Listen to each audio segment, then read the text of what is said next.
0%. Bowling வந்து 0%. Next match கோலி கூட வச்சு செஞ்சிடாரு. 10 ஓவர்ல கேம் முடிஞ்சிடும். நம்ம ஒரு 250 டோட்டல் கொடுத்த கூட அப்புறம் டிஃபெண்ட் பண்ணிக்கலாம் அப்படின்னு நினைச்சோம். ஆனா இவனுக்கு ஆடுறத பார்த்தா நம்ம 300 அடிச்சா கூட டிஃபெண்ட் பண்ண முடியாது போல. ஃபுல்லா யங் பிளேயர்ஸ் ப்ரோ. அது வந்து ஆக்ஷன்ல தப்பு பண்ணிட்டாங்க. நெக்ஸ்ட் மேட்ச் ட்ரை போன மேட்சோட பெட்டர். இப்ப நெக்ஸ்ட் மேட்ச் ஜெயிப்போம் கண்டிப்பா.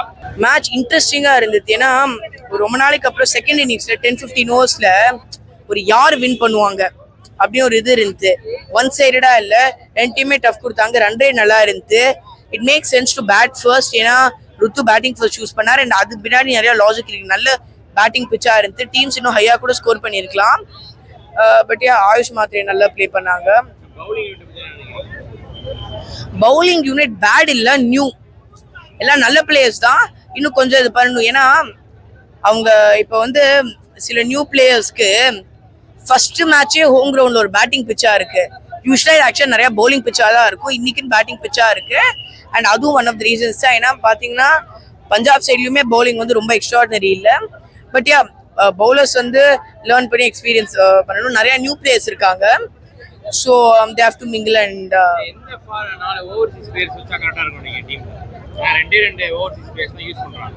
எப்படி பாருங்க ஓவர்சீஸ் பிளேயர்ஸ்க்கு என்னை பொறுத்த வரைக்கும் எப்பவுமே இந்தியாவில் ஒரு சேலஞ்ச் இருக்கு. இந்தியாவோட வெதர். ஏன்னா அப்ராட் நிறைய கண்ட்ரிஸ் கொஞ்சம் கோல்டா இருக்கும். அதுவும் இது ரைட் இன் சம்மர் வச்சிருக்காங்களா. ஓவர்சீஸ் பிளேயர்ஸ் வந்து கொஞ்சம் ட்ரைனிங் பண்ணிட்டு தான் வரணும். ஏன்னா இந்த ஹீட் நிறைய பேரால ஹேண்டில் பண்ண முடியாது. அதுக்குன்னு இப்போ சதிக்கு நைட் மேட்ச் தான், மத்தியானம் மேட்ச் கண்டிப்பா ஒன்று வைப்பாங்க. அது முதல்ல ஹீட் நிறைய பிரச்சனை. But I think so coach knows what is doing. And line up வந்து நல்லா தான் இருக்குது. இன்னும் கொஞ்சம் விளையாடுனா போதும் ஹோப்ஃபுல்லி. ஏன்னா இது ரொம்ப அலிடிட்டல் செகண்ட் மேட்ச். அதர் டீம்ஸும் கொஞ்சம் விளையாடி யார் டாமினேட் பண்றாங்கன்னு பார்க்கணும். ஏன்னா எல்லா சீசனுமே ஏதாவது டாமினேட்டர் எடுத்துட்டு தான் இருக்காங்க. இப்போ 22லலாம் ஜிடி வின் பண்ணுவாங்கன்னு ஃபர்ஸ்ட் ஃபியூ மேட்சஸ்லேயே தெரிஞ்சிருது. ஏன்னா ஃபுல்லா நம்பர் 1ல இருந்து அப்புறம் வின் பண்ணி. So we have to see எந்த டீம் டாமினேட் பண்றாங்கன்னு. கலாய்க்கிறாரு. ஒன்றும் இல்லை, அவர் மும்பை ஃபேனு. நான் சென்னை வந்து போன மேட்ச் பேட்டிங் சரியில்லை. இப்போ வந்து பேட்டிங் நல்லா ஆடினாங்க. பெட்டரா பண்ணிருக்காங்க. இவருக்கு ஒன்றும் தெரியாது ப்ரோ. 14 மேட்ச்மே அப்படிதான் ப்ரோ. நெக்ஸ்ட் மேட்ச் வந்து கம்பேக் தருவாங்க. நெக்ஸ்ட் 14 மேட்ச் சாமி தான் ப்ரோ வர போறாங்க. இல்ல ப்ரோ, நெக்ஸ்ட் மேட்ச் பெங்களூர் கிட்ட கம்பேக் தருவாங்க. சேஞ்சஸ் இருக்கும் ப்ரோ. பிரேவிஸ் வந்தா கொஞ்சம் சேஞ்சஸ் ஆகும் ப்ரோ. தோனி வந்தா கூட நடக்காது. எப்படி பாக்குறீங்க? பவுலிங் தான் கொஞ்சம் சுத்தமா இல்ல. 0%. பவுலிங் வந்து 0%. நெக்ஸ்ட் மேட்ச் கோலி கூட வச்சு செஞ்சிடாரு. 10 ஓவர்ல கேம் முடிஞ்சிடும். அதெல்லாம் சொல்லுவாரு. நெக்ஸ்ட் மேட்ச் கம்பேக் தருவாங்க. ரைட் சென்னை தான் வரணும். 14 மேட்ச்மே சாமி தான் ப்ரோ. பெங்களூர் இடத்துல வாய்ப்பே இல்ல. இந்த வாட்டி வாய்ப்பே இல்ல. தோனி இருந்தாலும் சரி, பிரேவிஸ் இருந்தாலும் வாய்ப்பே இல்ல ப்ரோ. எம்ஐ தான் ப்ரோ. இந்த வாட்டி நிஜமா எம்ஐ கப் அடிக்காது. அடிச்சு சொல்றேன், எம்ஐ எல்லாம் கப் அடிக்கவே அடிக்காது. சென்னை வந்து ட்ரை பண்ணுவாங்க. குவாலிஃபை ட்ரை பண்ணுவாங்க. கம்பல்சரி ட்ரை பண்ணுவாங்க. ஆக மாட்டாங்க, ட்ரை பண்ணுவாங்க. 15 ப்ரோ கம்பல்சரி சொல்றேன், மும்பை வந்து கப்பே அடிக்காது இந்த வாட்டி. அடிச்சு சொல்றேன், மும்பை கப் அடிக்காது. ஓகேவா ப்ரோ? சூப்பரா ஆடினாங்க ப்ரோ. ஸ்ரேயாஸ் ஐயர் அந்த ஹாஃப் செஞ்சுரி அடிச்ச அப்புறமா டக் அவுட் ஆனது சிஎஸ்கே பிளே. பவுலிங் மட்டும் கொஞ்சம் இம்ப்ரூவ் பண்ணிட்டாங்கன்னா நிஜமாலே நல்லா ஆடலாம். ஆர்சிபி வந்து பவுலிங் செக்ஷன் இன்க்ரீஸ் பண்ணிட்டாங்கன்னா ஆர்சிபியோடலாம் ரொம்ப ஒரு டஃப் காம்படிட்டர் தான். இப்போ அவங்க டிஃபெண்டிங் சாம்பியன்ஸா இருக்கிறாங்க ஆர்சிபி. ஸோ இப்போ வந்து அவங்க பவுலிங் செக்ஷன் மெயினா அந்த பவுலிங் செக்ஷன் மட்டும் பார்த்துட்டாங்கன்னா கண்டிப்பா நல்லா இருக்கும்.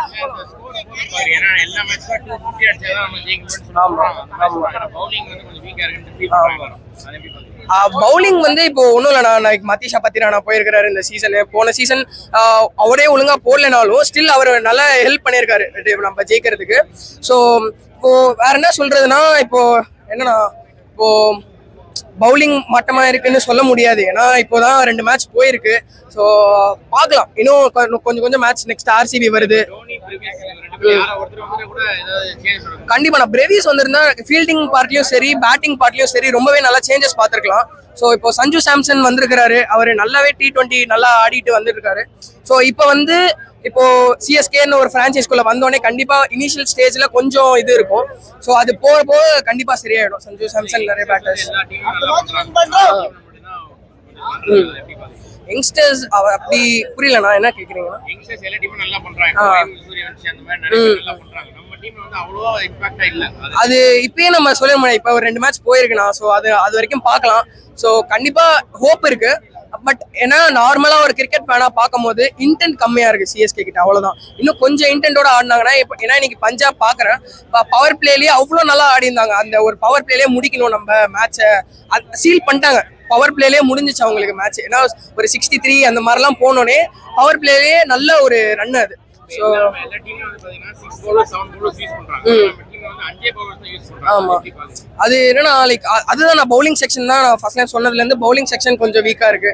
அது அடுத்த மேட்ச்ல இருந்து கண்டிப்பா இம்ப்ரூவ் பண்ணிட்டாங்கன்னா நல்லா ஜெயிக்கலாம். பேஸ் வந்து 2 பேர் தான் யூஸ் பண்ணிருக்காங்க. ஆமா, ஃபாரின் பிளேயர்ஸ் எப்படின்னா லைக் அவங்க டீம் டிசிஷன் தானா, அது கொஞ்சம் பண்ணலாம். இப்போ ராகுல் சார் நல்லா போட்டிருந்தாரு இன்னைக்கு. அவர் கொஞ்சம் இன்டென்ட் தான், அவரும் நல்லா போடுற ஆள் தான். நல்ல போன பிரான்ச்சைஸ்ல எல்லாம் நல்லா பண்ணியிருந்தாரு அவரு.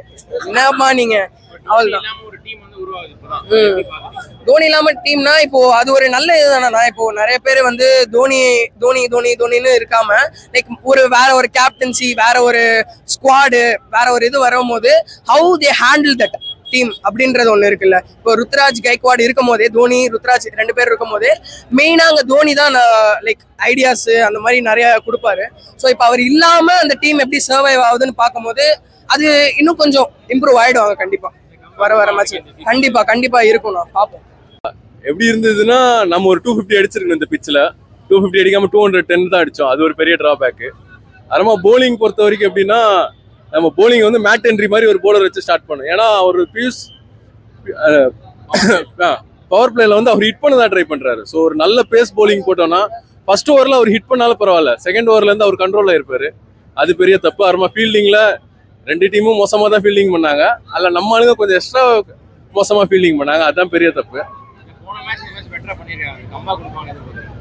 இல்ல போன மேட்ச்ல இருந்து அதே பிரச்சனை தான் இந்த மேட்சும். போன மேட்ச்ல நம்ம ஆளுங்க போலிங்ல சொதப்புனாங்க, இந்த மேட்ச்ல நம்ம ஆளுங்க போலிங்ல தான் சொதப்புனாங்க. ஏன்னா சென்னை மாதிரி ஒரு பிச்சில் வந்து நீங்க டெஸ்ட் மேட்ச் லெங்க் தான் போடணும். சல்சல்னு போட்டீங்கன்னா அவனுக்கு பாட்டு அடிச்சுட்டு ஜெயிச்சுட்டு போயிடுவாங்க. அதான் இல்ல எப்படின்னா ஆக்சுவலா அது கேப்டனோட ப்ராப்ளம் தான். கேப்டன் வந்து இப்போ எப்படி ஆயுஷ் மாத்திரைக்கு வந்து கெய்க்வாட் வந்து கூடவே நின்று ஆடுறான்னார்ல, அதே மாதிரி அவங்க வரும்போது யாரோ நல்லா பேக்கப் பண்ணி உன்னோட ரோல் இதுதான் அப்படின்னு சொல்லி விட்டாலே அவங்க கரெக்டா ஆடுவாங்க. அதுதான் பெரிய ப்ராப்ளம். இல்ல என்னை பொறுத்த வரைக்கும் தோனி கேப்டனா வரமாட்டாரு. அட்லீஸ்ட் ஒரு கெய்க்வாட் வந்து தனியா அங்க ஓரமா நிக்காம அட்லீஸ்ட் சாம்சங் கிட்டயோ இல்ல தியூபை கிட்டயோ பின்னாடி யார் நிக்கிறாங்களோ அவங்க கிட்ட வந்து பேசிட்டு வேற ஏதாவது பிளான் ஸ்ட்ராட்டஜி பண்ணாலே ஜெயிச்சிடலாம். நம்ம ரொம்ப போரா போச்சு ப்ரோ. ஏன் ப்ரோ மனசு கஷ்டப்படுத்துறீங்க? இந்த வாட்டி பேட்டிங் ஆடுறது கொஞ்சம் நல்லா இருக்கும்னு நினைச்சோம். ஃபர்ஸ்ட் ஸ்டார்டிங்ல நம்ம என்ன நினைச்சோம்னா பேட்டிங் இந்த வாட்டி ஸ்ட்ராங்கா இருக்கும், சரி நம்ம ஒரு 250 டோட்டல் கொடுத்த கூட அப்புறம் டிஃபெண்ட் பண்ணிக்கலாம் அப்படின்னு நினைச்சோம். ஆனா இவனுக்கு ஆடுறத பார்த்தா நம்ம 300 அடிச்சா கூட டிஃபெண்ட் பண்ண முடியாது போல. புரியல? ஆமா தெரியல. நாம என்ன சரி நியூ பிளேயர்ஸ்க்கு வந்து இப்போ சான்ஸ் கொடுத்தா சரி பெட்டரா பெர்ஃபார்ம் பண்ணுவாங்க அப்படின்னு நினைச்சு கொடுத்துருப்பாங்க. பட் அந்த அளவுக்கு ஒர்க் அவுட் ஆகல இந்த வாட்டி. ஆமா இந்த வாட்டி ஒழுங்கா இல்ல. நெக்ஸ்ட் மேட்ச் ஃப்ரீக்வெண்ட் மேட்சஸ்ல பார்க்கலாம்னு ருத்ராஜுக்கு பதிலாக பேசாம நம்ம சஞ்சு கிட்டே கொடுத்துடலாம். ஏன்னா சஞ்சுக்கு வந்து கேப்டன்சி பண்ண இது இருக்கு, நம்ம சஞ்சுவை வச்சே ட்ரை பண்ணலாம். சான்ஸே இல்லை ப்ரோ. அவனுங்கெல்லாம் என்ன நம்மள கலாய்க்க போறான்னு தெரியல. ஏற்கனவே நம்மள மோசமா கலாய்ப்பானுங்க. ஏதோ தோனி எனக்கு தெரிஞ்சு எப்படி ஒரு 2 வீக்ஸ் ஆகும். அதுக்குள்ள நம்ம டீம் எந்த நிலைமையில இருக்குன்னே தெரியாது. அதுல இருந்து அவர் மீண்டி எடுத்துட்டு வரதே ரொம்ப கஷ்டம் தான். கொஞ்சம் ஸ்டார்டிங் அடுத்த மேட்ச் ஜெயிக்க வேணா பார்க்கணும். அடுத்த மேட்ச் ஜெயிச்சா நம்மளுக்கு ஒரு வாய்ப்பு இருக்கு பார்ப்போம். ஃபர்ஸ்ட் 2 மேட்ச் தான் ஆயிருக்கு. சரி இதுக்கப்புறம் கொஞ்சம் எஃபர்ட் போட்டாங்கன்னா வர வாய்ப்பு இருக்கு. ஓகே சூப்பரா இருந்தது மேட்ச், செமையா இருந்தது. கண்டிப்பா ஆக மாட்டாங்க. பட் ஆல்வேஸ் சிஎஸ்கே தலை வந்தா மட்டும்தான் சேஞ்சஸே நடக்கும். ஆர்சிபி கூட நம்ம வின் பண்றோம், கண்டிப்பா பண்றோம், கப் அடிக்கிறோம் ப்ரோ. பட் டார்கெட் பத்தாது ப்ரோ. நம்ம பவுலிங்க்கு 230 எதிர்பார்த்தோம். பட் இடையில பிரசாந்த் இருக்கும் மாட்டல, கார்த்திக் சர்மாவும் கிளிக் ஆகல, சஃப்ராஸ் கான் நல்லா ஆக்கு. ஆமா ஃபாரினர்ஸ் அவரோட கேப்டன்சி மெட்டீரியல் நம்ம இப்பதான் புதுசா பாக்குறோம். நம்ம புரிஞ்சுக்க முடியல எப்படி வரும். பிராவிஸ் வந்து சேஞ்ச் வரும். நான் ஏன் பிரசாந்த் உள்ளே எடுத்தாங்கன்னு தெரியல. ஸ்பின்னு பவுல் கொடுக்க போறாரு போல வச்சா கரெக்டாக அவர் யூஸ் பண்ணவே இல்லை. மேபி ஃபர்ஸ்ட் ஓவரே கூட ஸ்பின்னர் கொடுத்து வேற மாதிரி யோசிச்சிருக்கலாம். ஏன்னா எப்படி பார்த்தா பிரியான் சரியா பேட் ஒரு ஆள் தான். என்ன சொல்றது, நம்ம புரிஞ்சுக்க முடியல. இப்போ தலைவராக இருந்தால் ஒரு கெஸ்ஸுக்கு வரலாம், இவரோட கேப்டன்சி புரியல. தோனி இல்லாம சிஎஸ்கே டீம் ஃபார்ம் ஆகுது எப்படி பாருங்க. இதுதான் கொண்டு போன வழி இல்லை. இப்போ தோனி சுத்தமா அவர் உள்ள கூட வரல, எங்க உட்காந்தா கூட யாரும் பார்க்கல. ஓகேங்களா, இதுதான் கொண்டு போன வழி இல்லை. அக்செப்ட் பண்ணி தான் ஆகணும். அக்செப்ட் பண்ணிப்பாங்க. பட் ஒரு புது டிரான்சிஷன் டீம் ப்ரோ ஆகும், இன்னொரு வருஷம் கூட ஆகும், டைம் ஆகும், பார்த்துக்கலாம். குவாலிஃபை ஆவான்னு நினைக்கிறீங்களா? கஷ்டம் தான். இன்னொரு டிசப்பாயின்மெண்ட் தான் நமக்கு. போன இதுக்கு இந்த பேட்டிங் நல்லா பண்ணிட்டாங்க. இல்லை, நம்மளோட ஹோம் கிரவுண்டில் வந்து நம்ம இந்த ஸ்கோர் இன்னைக்கு நீங்கள் இந்த சீசன் பார்த்தீங்கன்னா 200 ரொம்ப ஈஸியான அச்சீவபிள் ஸ்கோர் தான். அது ஒரு சின்ன ஒரு ஃபைட்டு கொடுத்த மாதிரி இருந்துச்சு லாஸ்ட் மேட்சை கம்பேர் பண்ணும் போது. ஆனால் இன்னொரு ஒரு பர்ஃபெக்டான ஒரு மேட்ச் கிடையாது நமக்கு. இந்த மாதிரி டீம் வச்சு குவாலிஃபை ஆவான்னு நினைக்கிறீங்க? Too early. நம்ம ஆல்மோஸ்ட் ஏன்னா டீம் காம்போசிஷனே வந்து ஒரு புது காம்போசிஷன். இது ஆல்மோஸ்ட் 11 பேர்ல 7-8 பேர் புது ஆளு. 2 மேட்ச் தான் ஆடி இருக்கோம். இன்னும் ஒரு 12 மேட்ச் இருக்கு. ரெண்டே பிளேயர்ஸ் தான் எடுத்துருக்காங்க. எப்படி பாக்குறீங்க? அதுக்கு என்ன டிசிஷன் எனக்கு ஒண்ணுமே புரியல. வெறும் 2 பிளேயர், இம்பாக்ட் பிளேயர் யாருமே நம்ம எடுக்கல. இன்னொன்னு என்னன்னா நம்ம கிட்ட ஃபாரின் பிளேயரும் பேக்கப்பும் யாரும் கிடையாது பெருசா. ஒரு மேட்ச் வின்னரோ ஒரு பெரிய டிபெண்டபிள் பிளேயர்ஸ்லாம் யாரும் கிடையாது. இப்போ எல்லா டீமும் வந்து பாத்தீங்கன்னா 7 பவுலர்ஸ் 6 பவுலர்ஸ் யூஸ் பண்றாங்க. நம்ம வந்து 5 பவுலர்ஸ் மட்டும் யூஸ் பண்றாங்க. அதான் இன்னொரு பெரிய மிஸ்டேக். நமக்கு வந்து ரொட்டேட் பண்றதுக்கும் பவுலர்ஸ் கிடையாது. நம்ம கிட்ட வந்து டீமுக்கு வெளியே 11க்கு வெளியும் பெரிய எக்ஸ்ட்ரா ஒரு மேட்ச் வின்னர் மாதிரி யாரும் கிடையாது. அதெல்லாம் 11 பிளேயர் வச்சு ஆடுறதுக்கான முக்கியமான இம்பாக்ட் பிளேயரை நம்ம யூஸ் பண்ணல இன்னைக்கு. அதான் மெயினான ரீசனே நமக்கு. டோனியும் பிரவிஸும் வந்தாங்க, ஏதாவது சேஞ்ச் பண்ணுங்க. பிரவிஸ் வந்து ஒரு பெரிய சேஞ்ச் இருக்கும் கண்டிப்பா. ஒரு ஹிட்டர் நம்ம இன்னைக்கு ஒரு பிரவிஸ் இருந்து ஒரு நல்ல பர்ஃபார்ம் பண்ணியிருந்தாருன்னா 210 மிக்காம 230 240 அது வந்து இன்னொரு நமக்கு ஒரு டஃப்பான இன்னொரு டஃப் ஃபைட்டை கொடுத்துருப்போம். நம்ம என்னைக்கான மேட்ச் மாறி இருக்கும். ஆனால் 200ன்றது ஈஸிலி சேசபிள் டார்கெட் தான் இன்னைக்கு இருக்கிற கிரவுண்டுக்கு. தேங்க்யூ. மேட்ச் நம்ம பவுலிங் ரொம்ப வீக்காக இருக்கு. Bowling God exposed. பேட்டிங் ஒரு விதத்தில் ஃபார்ம்ல வந்தாச்சு. Only Sanju is missing. Once he also gets into form, will be very much dominating. But bowling சுத்தமா எக்ஸ்போஸ் ஆச்சு. விக்கெட் எடுக்கிறதுக்கு யாருமே இல்லை. போன மேட்ச் இந்த மேட்ச் பேட்டிங் நல்லா பண்ணிட்டாங்க. ஆனா பவுலிங்ல இப்போ அதுதான் அகில் ஹுசனை கொண்டு வரலாம் instead of Rao sir. 2 overseas players வச்சு தான் விளையாடி இருக்கு. So that should be considered in the next RCB match. போச்சு, அடுத்த மேட்ச்ல கண்டிப்பா கம்பேக் கொடுப்போம். கண்டிப்பா அதான் ஒரு சிஎஸ்கேவோட மைண்ட் செட். கண்டிப்பா கம்பேக். மேட்ச் நல்ல மேட்ச் தாங்க. சென்னை நல்லாவே விளையாடினாங்க. பேட்டிங் அருமை, ஆனால் நம்ம குறை சொல்ல முடியாது. பவுலிங்கில் கொஞ்சம் சொதப்பல். நமக்கு அந்த பவுலிங் இன்னும் கொஞ்சம் ஸ்டடி பண்ணிட்டாங்கன்னா சென்னை மேட்ச் எல்லாமே நல்லா இருக்கும். அடுத்த முறை வின் பண்ணுவாங்க நம்புறோம். தேங்க்யூ. மேட்ச் நல்லா இருந்துச்சு. பவுலிங் சிஎஸ்கே கொஞ்சம் பெட்டர் தானே இருக்கணும். பெட்டர் போன மேட்ச் இந்த மேட்ச் பெட்டர் தானே. ஃபர்ஸ்ட் ஒரு இம்ப்ரூவ்மெண்ட் பண்ணணும். ஏன்னா இது நம்மளோட ஓன் பிளேஸ்ல இங்கே இன்னும் இந்த மாதிரி கஷ்டப்பா போடக்கூடாதுல்ல. டஃபா இருக்கணும். கண்டிப்பா குவாலிஃபை ஆகுங்க. இப்போ டோனி இந்த பவுலிங் மட்டும் பெட்டர் தானே பண்ணா போதும். டோனி இருக்குன்னு அவசியம் இல்லை. ஆனால் இருந்தால் கொஞ்சம் ஹெல்ப்ஃபுல்லா இருக்கும். பிகாஸ் அவங்களோட போன் பவர் பின்னாடி இருந்து கேள்விப்படாலே போதும். டோனி சிறப்பாக விளாடுவோம். நம்ம நெக்ஸ்ட் மேட்ச் வின் பண்ணிடுவோம். கொஞ்சம் டோனி இல்லைன்னா கொஞ்சம் இதாக இருக்கு. ஆனால் டீம் நல்லா இருக்கு. பட் வந்து என்னை பொறுத்த வரைக்கும் என்னன்னா, அது வந்து கேப்டன்ஷிப் ஓல்டர் பிஎல்ல இருந்து எப்படி ஃபீல்டிங் செட் பண்ணுறது அது கொஞ்சம் வீக்னஸாக இருக்குன்னு நினைக்கிறேன். கொஞ்சம் பண்ணியிருக்காங்க. இருந்தாலும் வந்து கொஞ்சம் இம்ப்ரூவ் பண்ணுவாங்க. கண்டிப்பாக சார். இல்லை இவங்களே வந்து ஃபீல்டிங் செட்டப் கொஞ்சம் நல்லா பண்ணாங்கன்னா கொஞ்சம் சில மிஸ்னா டாட் பால்ஸ்லாம் நிறைய வரல. பால் ரன்ஸ் பண்ணி ஃபர்ஸ்ட் 2 ஓவரே மெயினாக வந்து பார்த்தீங்கன்னா 40-60 ரன் கிட்ட போயிடுச்சு. அதனால டோனி வந்தானா கண்டிப்பாக சென்னை ஐ திங்க் வின் பண்ண ரொம்ப கஷ்டம். பவுலிங் ரொம்ப வீக் தான். டோனி இல்லாம ஒரு டீம் வந்து ஃபார்ம் ஆகுது. அது எப்படி பாக்குறீங்க? தோனி இல்லாமனா கஷ்டம். மேட்ச் ஜெயிக்கிறதுக்கு ரொம்ப கஷ்டம். சிஎஸ்கே வந்துச்சு. பேட்டிங்கா ஒழுங்கா விளையாடுறாங்க. Bowling batting okay at least. But bowling ஒரு இன்னுமே இல்லை ப்ரோ. ரொம்ப தோனி கம்பேக் வந்தானா I don't know whether this team will pick up or not. Really disappointed. சூப்பரா இருந்துச்சு ப்ரோ. பிரவிஸ் ஆடி இருக்கலாம். இப்பவே பிராக்டிஸ் பண்ணிருக்கலாம். போன மேட்ச் பண்ணியிருந்தா ஜெயிச்சிருக்கலாம். போன மேட்ச் இந்த மேட்ச் கொஞ்சம் பெட்டரா பண்ணிருக்காங்க. கம்பேக் கொடுப்பாங்கன்னு எதிர்பார்க்கறீங்க? உண்மையாலே 200 ரன் அடிச்சானுங்க. என்னாலே நம்ப முடியல. நெக்ஸ்ட் மேட்ச் கம்பேக் கொடுக்குறோம். கோலியை தூக்குறோம். வந்து பாத்தீங்கன்னா ஃபாரின் பிளேயர்ஸ் வந்து 2 பேர் தான் வச்சிருக்காங்க. ஆமா, அது எப்படி பாக்குறீங்க? ஃபுல்லா யங் பிளேயர்ஸ் ப்ரோ. அது வந்து ஆக்ஷன்ல தப்பு பண்ணிட்டாங்க. Next match right. போன மேட்சோட பெட்டர். இப்ப நெக்ஸ்ட் மேட்ச் ஜெயிப்போம் கண்டிப்பா. ஆர்சிபி ஜெயிப்பாங்கன்னு எக்ஸ்பெக்ட் பண்ணுங்க. கண்டிப்பா ஜெயிப்பாங்க ப்ரோ. கண்டிப்பா ஜெயிப்பாங்க. சிஎஸ்கேவோட எல்லாரும் வந்து நல்லா ஷேர் பண்ணாங்க. நாங்க எல்லாரும் வந்துட்டு ஆர்இசி காலேஜ்ல இருந்து வந்திருக்கோம்.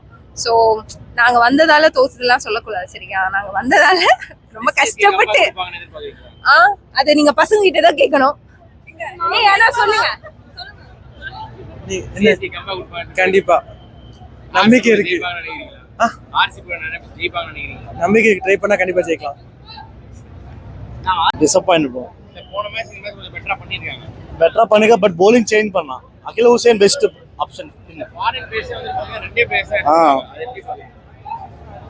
That is not good bro. இல்ல இப்போ என்ன சொல்றாங்கன்னா 270 அடிச்சாதான் சிஎஸ்கே எவ்வளவு சேஸ் இது பண்ண முடியும்னு சொல்றாங்க. नहीं वो bowling four options अच्छा नहीं रहता. 220 बस 220 200. பார்த்த எக்ஸ்பீரியன்ஸ் நல்லா இருந்துச்சு. ஃபர்ஸ்ட் மேட்ச் இந்த மேட்ச் கொஞ்சம் பெட்டரா பண்ணிருக்காங்க. பேட்டிங் நல்லா இருந்துச்சு, பவுலிங் தான் கொஞ்சம் சொதப்பிட்டா இருந்துச்சு. நெக்ஸ்ட் மேட்ச் நம்ம பார்க்கலாம். டோனி பிரேவிஸ் வந்து அதை சேஞ்ச் பண்ணுவாங்க. ரேவிஸ் வந்தா கொஞ்சம் சேஞ்சஸ் இருக்கும்னு நினைக்கிறேன். எல்லா டீம்லயும் வந்து பாத்தீங்கன்னா 6-7 பவுலர்ஸ் யூஸ் பண்றாங்க. அதான் நம்ம அதான் நான் பிரசாந்த் வீருக்கு ஏதாவது யூஸ் பண்ணிருக்கலாம், இல்லைனா அகில் ஹுசைனை கொண்டு வந்திருக்கலாம். ஸோ நெக்ஸ்ட் மேட்ச் ஆர்சிபி கூட போட்டுருவோம். ப்ரோ ரொம்ப ரொம்ப முக்கியம் போச்சு ப்ரோ. போன மேட்ச் இந்த மேட்ச் கொஞ்சம் பெட்டரா பண்ணிருக்காங்க. வாழ்த்து நல்லா தான் போயிருந்தது. பட் ஆனால் எங்க ப்ரோ பவுலிங் சரியில்லை நம்ம கிட்ட, அதனால நம்ம ஒன்றுமே பண்ணவே முடியாது. அந்த லெவலில் தான் இருக்கு. ஸோ ஒரு நல்ல பவுலர்ஸ் பிக் பண்ணியிருந்தா இந்த சீசன் நம்மளுக்கு நல்லா இருந்திருக்கும். இல்லை வாய்ப்பே இல்லாத மாதிரி தான் இருக்கு. ஏன்னா கலீல் அகமத் போடுற ஓவரு, ஆனால் நல்ல கம்பேக் கொடுத்தாங்க. பட் ஒரு 230 நல்ல ஸ்கோரா 240 நல்ல ஸ்கோரா இருந்தா நம்ம ஒரு டிஃபெண்ட் பண்ணிருக்கலாம். எல்லா டீம்லயும் 6-7 பவுலர்ஸ் யூஸ் பண்றாங்க. 5 பவுலர்ஸ் யூஸ் பண்றாங்க. ஏன்னா இருக்குது பிரசாந்த் வீர் போடுற கண்டிப்பா போட்டுருக்கலாம். இப்ப பிரசாந்த் வீரும் போட்டிருக்கலாம்.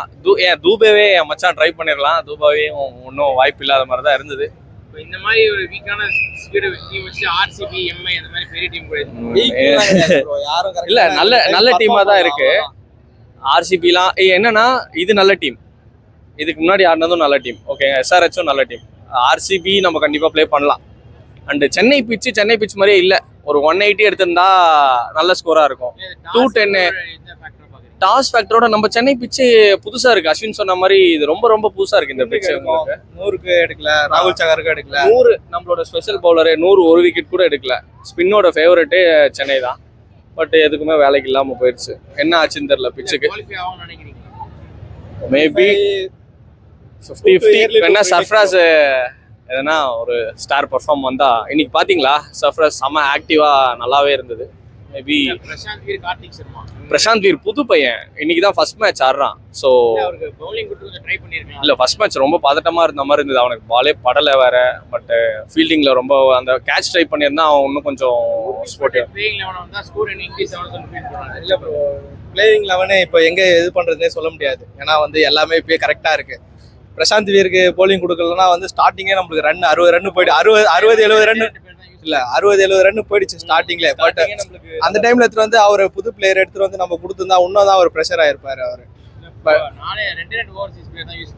ஆமா, ஜேமி ஓட்டானா யூஸ் பண்ணிருக்கலாம். பட் 4 ஸ்பின்னர் சென்னை ஸ்பின்ச்சு என்ன நினைச்சாங்கன்னு தெரியல. ஸ்பின் எடுக்கும்ட்டு ராகுல் சகர் இம்பாக்ட் எடுத்துட்டு வந்தாங்க. இல்ல ஜேமிட்ட ஓட்டான வந்துருக்கலாம்.